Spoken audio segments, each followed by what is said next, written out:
हाँ, अभी जो अपन ने पोलराइजेशन, डीपोलराइजेशन एंड रीपोलराइजेशन देखा, उसी का ग्राफिकल रिप्रेजेंटेशन देख रहे हैं। ग्राफ इंपॉर्टेंट है, बिल्कुल पूछ सकते हैं। फटाफट टाइम वेस्ट किए बिना स्टार्ट करते हैं। चलिए, कहां से? अगर अपन रेस्टिंग मेम्ब्रेन पोटेंशियल की बात करें, वो कितना था? 70 मिली वोल्ट था। आरएमपी, अरे था कि नहीं था? जो आरएमपी यहां पे अगर मैं लिखना चाहूं तो इसी के अंदर सारे डाटा लिख रहा हूं मैं। RMP resting membrane potential, but है किसके बीच में? टाइम, मिली सेकेंड, और पोटेंशियल डिफरेंस बोले तो मिली वोल्ट के बीच में ये अपने ग्राफ बनाया है। Polarisation, depolarisation and repolarisation. देखिएगा, आरएमपी माइनस 70 मिली वोल्ट है। जैसे आरएमपी से जैसे अपने स्टिमुलस दिया तो आरएमपी से क्या होगा? मेम्ब्रेन पोटेंशियल धीरे धीरे बढ़ना शुरू होगा, प्लस की ओर अरे जाएगा। और बोले तो ये प्लस माइनस 60 बता सकते हो वैल्यू कौन सी है? कौन सी है बता सकते हो? Threshold value. यहां तक आते आते इसको थ्रेशोल्ड वैल्यू का स्टिमुलस मिला तो यहां पर क्या हुई? कुछ सोडियम आयन, मैं लिख देता हूं सारी चीजों को इसी के अंदर, पूरा रिवाइज कर रहे हैं अपन। सम सोडियम आयन, सोडियम वीजीसी ओपन, कुछ सोडियम वीजीसी ओपन होंगे तो 10 से 15 का, देखो 10 से 15 का डिफरेंस आ रहा है, तो थ्रेशोल्ड वैल्यू है। और अब क्या होंगे? और बोले तो मोर सोडियम वीजीसी ओपन। जैसे और सोडियम वीजीसी ओपन होंगे, सोडियम इनफ्लक्स होगा, मेम्ब्रेन पोटेंशियल बढ़ेगा अप टू जीरो। जीरो आया, मेम्ब्रेन पोटेंशियल बढ़ चुका है। और हाई वोल्टेज पर क्या होगा? सोडियम पोटेंशियल बोले तो सोडियम वीजीसी स्टार्ट टू क्लोज होना शुरू होंगे, बट एक साथ क्लोज नहीं हो पाएंगे। तब तक सोडियम और अंदर आ जाएगा और पोटेंशियल डिफरेंस चला जाएगा प्लस 30 मिलीवोल्ट तक, प्लस 30 मिलीवोल्ट तक। और इस पोटेंशियल डिफरेंस को बोलो, क्या बोला? Action potential. क्या बोला? Action potential. बोला कि नहीं बोला? या इसको बोल सकते हैं नर्व इंपल्स। तो यहां पर अपना इंपल्स जनरेट हो चुका है, एक्शन पोटेंशियल प्लस 3 मिलीवोल्ट। और इस स्टेज में आते ही क्या होगा? Potassium channel start to open. यहां पोटेशियम चैनल ओपन होना शुरू होंगे। जैसे ही ओपन होंगे तो बोलिए पोटेशियम बाहर जा रहा है, तो अंदर की मेम्ब्रेन का पोटेंशियल डिफरेंस कम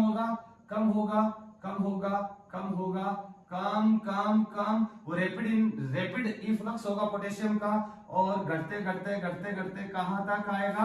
वापिस माइनस 70 मिलीवोल्ट तक, वापिस 70 मिलीवोल्ट तक आ गया। यहां पोटेंशियल डिफरेंस कम हुआ। जैसे ही लो पोटेंशियल डिफरेंस होगा तो उस केस में क्या होगे? यहां पर पोटेशियम वीजीसी स्टार्ट टू क्लोज। तो यहां पर आते क्या हो जाएगा? सोडियम वीजीसी, अपने पोटेशियम वीजीसी भी धीरे धीरे बंद होना शुरू हो जाएंगे। बट धीरे धीरे जब तक बंद होते हैं, यहां पर आते ही माइनस 70 मिलीवोल्ट पर आने के बाद ध्यान सुनिएगा। अब ये अगर इसको नेक्स्ट अपन स्टिमुलस दे दे, यहीं पे अगर कंटिन्यूस नेक्स्ट स्टिमुलेशन दे देंगे तो वापस क्या होंगे? ये डीपोलराइज होगी, वापस रिपोलराइज हुई, स्टिमुलेस दिया, वापस डीपोलराइज होगी। बट अगर हमने स्टिमुलेशन नहीं दिया, उस केस में क्या होगा? स्टिमुलेशन नहीं दिया तो पोटेशियम चैनल धीरे धीरे क्लोज हो रहे हैं, होते होते क्या होगा? पोटेंशियल डिफरेंस क्या होता जाएगा? और कम होता जाएगा। बोले तो कहां तक चला जाएगा? माइनस 90 तक चला जाएगा। ये देखो मैंने यहां पर 90 की रेंज बनाई है कि पोटेंशियल डिफरेंस माइनस 90 तक चला गया, और माइनस 90 तक चला गया। बोलो इसको क्या बोलेंगे? Hyper repolarization. बोले तो ज्यादा रेस्टिंग में चला गया। बाकी अपने शुरुआत की पहली क्लास में क्या लिखा था? Hyper repolarization not a necessary stage. ये तभी आएगी जब स्टिमुलेशन नहीं मिलेगा। अगर यहाँ स्टिमुलेशन मिला तो ये आगे जाएगा डीपोलराइज, क्योंकि जैसे स्टिमुलेशन देंगे थ्रेशोल्ड वैल्यू का, वापस सोडियम ओपन, सोडियम अंदर आएगा, पोलैरिटी चेंज, डीपोलराइजेशन, वापस रिपोलराइजेशन, डीपोलराइजेशन। बट अगर हमने स्टिमुलेशन नहीं दिया तो उस केस में क्या होगा? पोटेशियम चैनल धीरे धीरे क्लोज होना शुरू हो रहे हैं, तो अंदर की ओर, बाहर की ओर पोटेशियम ज्यादा जा रहा है, और potential difference up to minus 90 millivolt आ जाएगा, बोले तो हाइपर रिपोलराइजेशन आ जाएगा। तो बहुत ज्यादा रिपोलराइजेशन, हाइपर पोलराइजेशन, हद से ज्यादा रिपोलराइजेशन, हाइपर पोलराइजेशन कंडीशन हो जाएगी कुछ ऐसी। तो ग्राफ आएगा अपना ऐसा, कैसा, ये आरएलपी बता सकते हो ये क्या है, यहां से यहां तक कौन सी स्टेज है, बोलो बोलो बोलो, क्या मैं लिख दूं, डीपोलराइजेशन। और यहां से ये क्या है, रिपोलराइजेशन, अरे है रिपोलराइजेशन।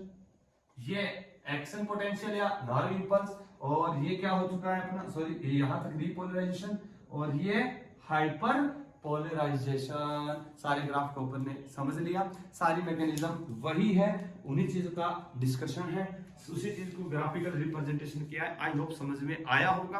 अभी हमने नैरो इंपल्स को जनरेट कर लिया, अभी तक जनरेट किया है, अब इसको कंडक्ट करना है, आगे ट्रांसमिट कैसे होगा, इतना समझ में आया।